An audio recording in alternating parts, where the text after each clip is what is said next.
बहुपद में या समीकरण में आने वाले दो चीज होता है जिसे हम लोग समझ लेंगे। वो पहला होता है चर और दूसरा होता है अचर।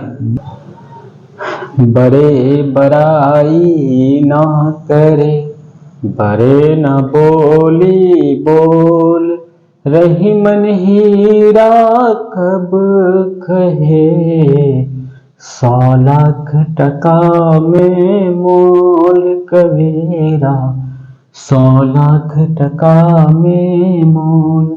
नमस्कार साथियों, आज के इस वीडियो में जो हम सीखने वाले हैं ये काफी बहुत सारे स्टूडेंट का ये प्रॉब्लम होता है कि बहुपद को कैसे पहचाने।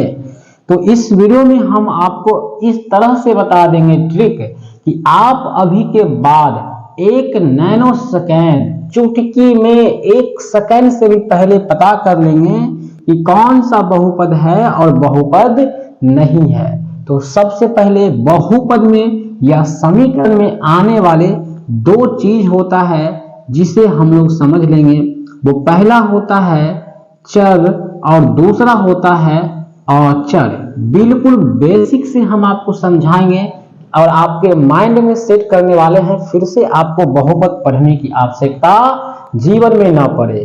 तो ऐसा बताने का हमारा पूरा प्रयास रहेगा। अगर आप लोग का सहयोग रहा, वीडियो को लाइक करके अगर काफी हमें मोटिवेट किए तो हम आपको बिल्कुल रूप से दिमाग में फिट कर देंगे। तो चलिए इस चीज को पहले समझ लेते हैं। भैया चर जो होता है वो क्या होता है और अचर जो होता है वो क्या होते हैं। तो जितने भी अल्फाबेट होते हैं, अर्थात आप एबीसीडी में जैर तक जितना भी अल्फाबेट को पढ़ते हैं यही सारा आपका अचर होता है। और जितना भी गिनती की संख्या 1 से लेकर के अनंत तक सूतल 8 तक आप पढ़ते जाएंगे, 1 2 3 4 गिनती की संख्या, वो सभी आपका अचर होता है। और ए से जैर तकला चर संख्या होता है, लेकिन गणित में यूज आने वाले एक्स वाई जेड टी ये सारा चर के रूप में इसका उपयोग ज्यादातर आपको गणित में देखने को मिलता है। सबसे ज्यादा इस दो का प्रयोग होता है, एक्स वाई का प्रयोग होता है। तो इसी के बारे में हम आज इस वीडियो में आपको बताने वाले हैं। तो सबसे पहले बहुपद जो होता है वो क्या होता है। प्यारे साथियों, बहुपद होने के लिए क्या क्या होना पड़ता है। बहुपद, आप समझिएगा, बात हमारी ध्यान से समझिएगा। बहुपद में चर का घात। अब घात क्या होता है हम उस चीज को समझाएंगे आपको। मान लीजिए हमारे पास एक चर संख्या है x हमारे पास चर संख्या है। इसका जो पावर होगा, अगर मान लीजिए पावर यहाँ पर 2 लिख देते हैं, यही 2 जो है यही आपका घात कहलाते हैं। यानी ऊपर जितना पावर होता है उसी को घात कहते हैं। x का अगर पूछ दे हमसे यहाँ पर x का घात कितना है तो हमें बताना पड़ेगा 2 है। एक बात और याद रखिएगा, किसी किसी कंडीशन में जब केवल यहाँ पर लिख देगा आपसे x का पावर कितना है, x का घात बताए, तो भैया x का घात जो है वो यहाँ पे आपको कुछ जब नजर नहीं आए तो पावर जो होता है हमेशा 1 छुपा रहता है। इसका जो घात होगा आपका 1 होगा। इन छोटी बात को अगर आप समझ गए हैं तो बहुपद कैसे पहचानेंगे, इस चीज को सीखने के लिए बिल्कुल रूप से आप रेडी है। चलिए, आर यू रेडी गाइज। अब हम सीखेंगे बहुपद। बहुपद सीखेंगे कि बहुपद होता आखिर क्या है। तो समझ लीजिए, बहुपद में चर का घात कभी भी ऋणात्मक नहीं होना चाहिए। ऋणात्मक या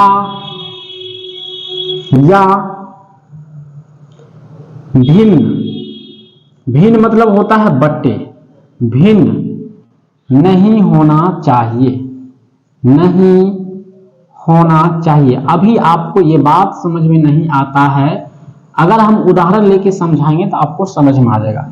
अगर हम आपसे पूछे x की पावर -1 प्लस 5 क्या ये बहुपद है, तो भैया आप कहेंगे सर ये बहुपद नहीं है, क्योंकि पावर ऋणात्मक है। ऋणात्मक का मतलब होता है किसी भी चर अर्थात एक्स वाई का पावर माइनस में नहीं होना चाहिए।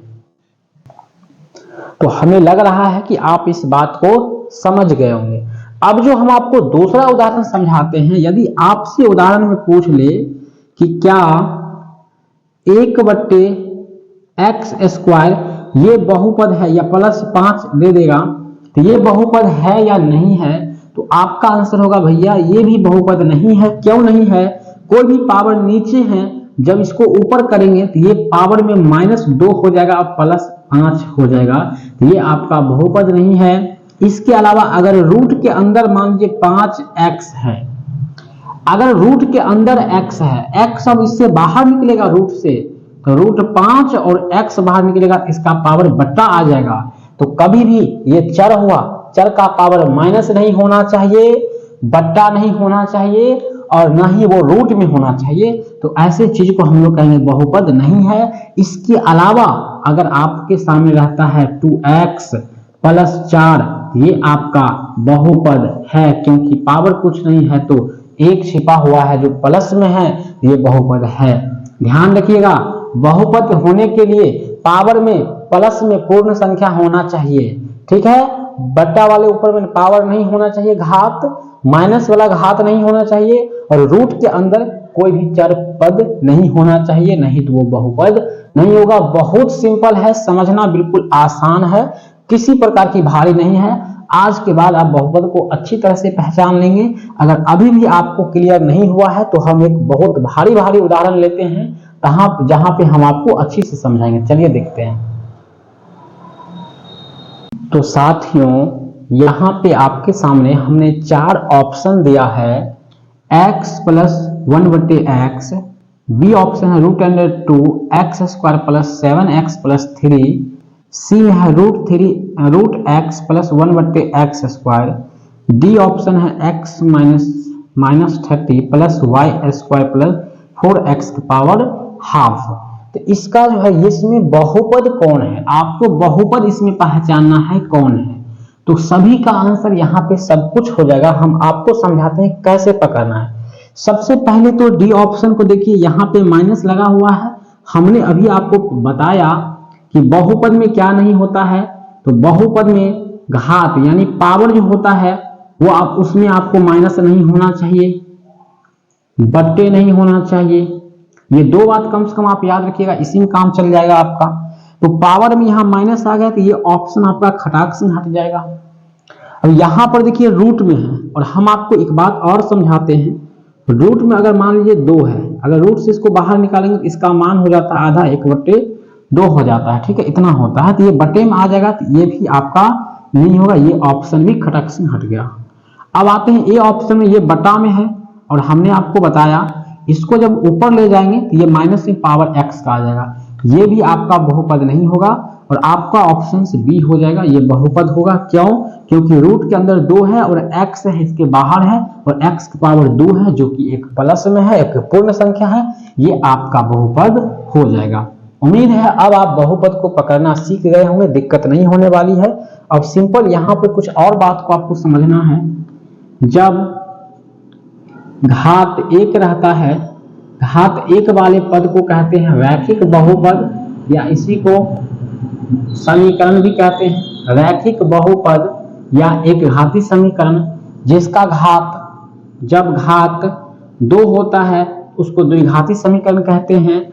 3 रहता है जब घात तो उसको त्रिघाती कहते हैं। जब 4 रहता है तो उसको चतुर्घाती कहते हैं। और द्विघाती समीकरण का जो रूप होता है वो होता है ax² + bx + c = 0, और रैखिक बहुपद होता है ax + b होता है, ये इसका स्वरूप होता है, यानी देखने में वो कैसा होता है यही होता है। बहुपद से अगर एक भी ऑब्जेक्टिव प्रश्न आपसे पूछा जाएगा परीक्षा में तो लगभग बन जाएगा क्वेश्चन। शून्यक वाले से थोड़ा सा टॉपिक छोटा है जो हम अगले वीडियो में आपको बताएंगे, वहां पे सारा चीज स्पष्ट कर देंगे, ठीक है। बाकी मिलते हैं नेक्स्ट वीडियो में, तब तक के लिए जय हिंद, वंदे मातरम।